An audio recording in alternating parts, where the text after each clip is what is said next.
Happy Sunday morning. This is Frank Rock. This is the House of Orange Sports Channel coming at you. I've slept a little bit. I've thought about it.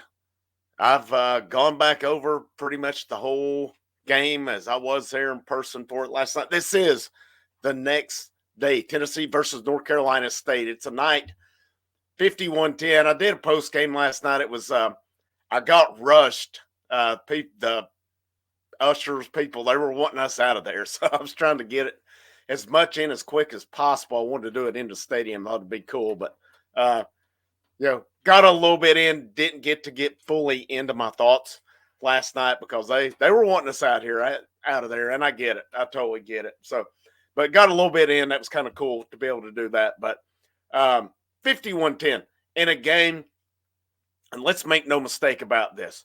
Okay, we can go glass half full. We can go glass half empty on this one. What I mean by that is I'm not going to go down the road of NC State just wasn't that good. No, I think they're going to be fine. Tennessee, on the other hand, is that good. Tennessee is that good because you saw what they did to a top 25 team last night. That will be one of the top teams in the ACC this season. And they made them look bad. They made them look bad. NC State got a little bit of a drive on the first possession. Omar Norman Lott got the sack. It was nothing after that. They got the one drive again after Nico's first interception of the night, and then got pressure on the quarterback. He overthrew. Will Brooks takes it the other way, 85 yards. Unbelievable. What a night for him. Great for him.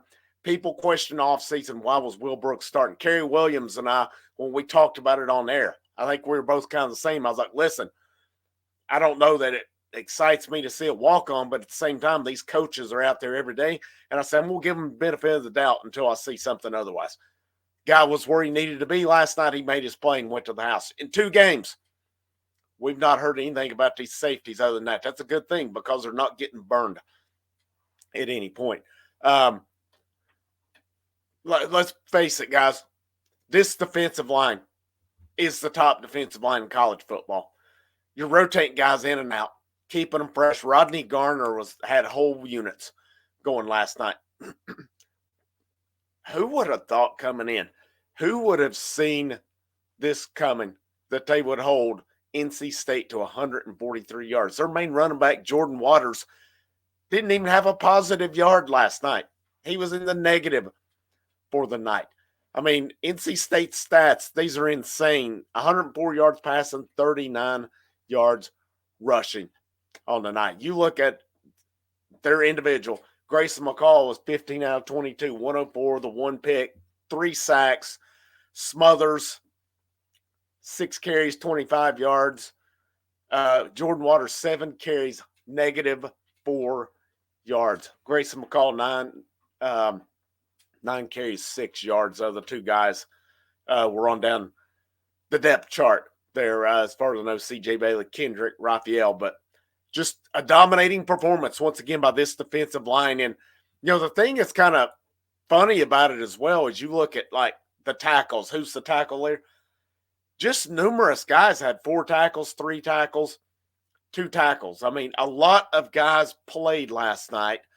They had 11 tackles for loss, 3 sacks, 1 forced fumble. They recovered another one.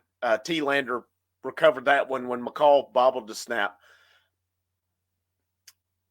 This game could have been, but based on what it was, this NC State could have been scoreless last night. They could have easily been scoreless. The 2 turnovers led to 10 points for them last night.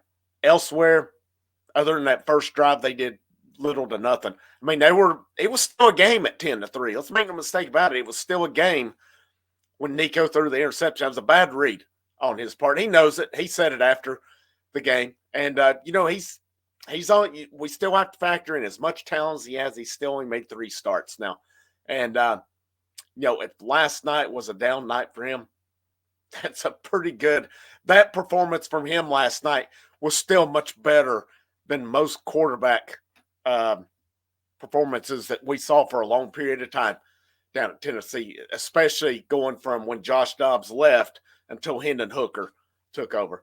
That was still better than any performance pretty much in that time frame. There may be an outlier or two in there, but otherwise, if a down night for Nico Iamaleava is 16 of 23, 211, 2 touchdowns, 2 interceptions, 8 carries for 65 yards and a touchdown, we're still going to win a lot of football games on that. Now, I feel confident I don't know that you can blame him on the second one because I was reading about it. It said Javante Spraggins got blown up by the NC State defender.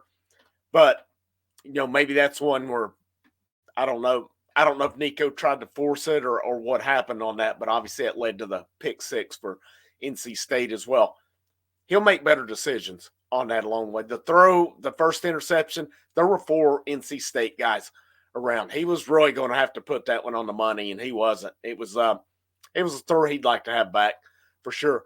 But a good night. I thought Nico still did good things. How about them tight ends, man? How about them tight ends? There would have been another touchdown if it wasn't for the illegal man downfield at that point. Kitzelman would have had a 57-yard touchdown, I think it was, that got called back. But these tight ends, man, they look good. And I think I was reading about Kitzelman, said he in 2 years at Alabama had 2 catches for 18 yards. Well, last night alone, he had 3 catches for 39 yards and a touchdown. So in one night, he had more catches than he did the whole time he was at Alabama. And I thought he looked good, too. I thought all the tight ends, I think they've looked good so far. I know there was a penalty on Holden Stays earlier in the game when they were driving. But, I mean, other than that, the tight ends have looked good. I think the offensive line has done pretty good. It was a weird formation, of course, they were seeing last night. Nico was rushed at times. But there was times, I mean, you run for last night, 249 yards. That's a pretty good night against a Power 4 team running the football. I think you take that all day long with them. As Tennessee last night went for 460, and it was the night I was texting some buddies this morning. I would almost give that performance a C on the night. It was Dylan Sampson was excellent. Dylan Sampson, I'm going to release some content later today talking about just a spoiler alert about maybe we're talking wrong guy for the Heisman in Knoxville. Maybe we should focus on another guy for it. And that's nothing against anybody. That's how good Dylan Sampson is. So, last night for him, once again, another 100-yard game for him as he had 20 carries, 138 yards, 2 touchdowns. And in the passing game, he had 3 for 37 last night. So, I mean, 169 yards of total offense for him. That's a pretty good night for him. The dude's the man. He is good. He's going to have a huge year this year. You got Kent State this week, an Oklahoma team that looked bad last night. You got to feel pretty confident, I think, if you're Tennessee going out to Oklahoma in 2 weeks. Arkansas, this defense, so this line, this defensive line, man, it is the real deal. It is the best defensive line they've had since early 2000s. What they've built over time here is just really fascinating. What Rodney Garner and company, the way they built it. I don't know what more you can say about this team. Just, the way they scored last night. Look at the box score going back on that. Sampson with the 9-yard run. NC State got the field goal that was after Nico's first interception. Max Gilbert hit 2 field goals, 32-45. He missed 53, but there's one thing about it. Max Gilbert's got the leg. The leg is not an issue. Will Brooks had the 85-yard interception return. Kitzelman with the 15-yard touchdown reception. What about that call, Nico, in the third quarter? Third down, they just called straight-up quarterback draw. Perfect call. NC State was bringing the house. The line, everybody did their job and hit the blocks. He went untouched for the touchdown. Great call by Josh Heupel. Great run by Nico on that play.